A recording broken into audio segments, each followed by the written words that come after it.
নমস্কার, এমইউ কিচেনে সবাইকে স্বাগতম। আজ আপনাদের বানিয়ে দেখাবো আমি ইলিশ মাছের মাথা ও লেজা দিয়ে ঝোল। আগের দিন তো আপনার ইলিশ মাছের পুরো রেসিপিটা দেখেছেন। চলুন তাহলে শুরু করে। প্রথমে তেল গরম করে কালো জিরে ফোড়ন দিয়ে আলু আর পটল দিয়ে দিয়েছি কেটে রাখা।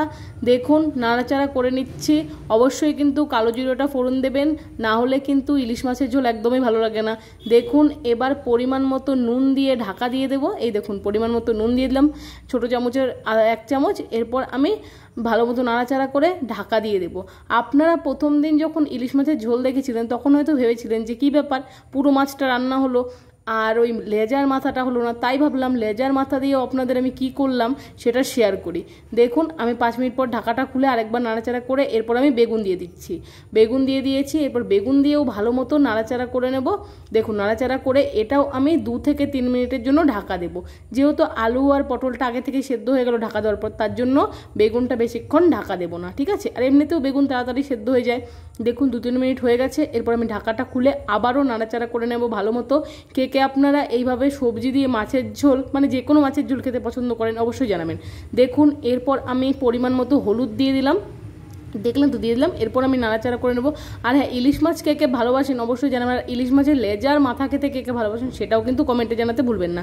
এবার আমি লঙ্কার গুঁড়ো দেবো। বন্ধুরা আমার কাছে কাঁচা লঙ্কা ছিল না, তাই আমি লঙ্কার গুঁড়ো ইউজ করেছি। আপনারা চাইলে কাঁচা লঙ্কা দিয়েও করতে পারেন, এতে কোনো অসুবিধা নেই, ঠিক আছে।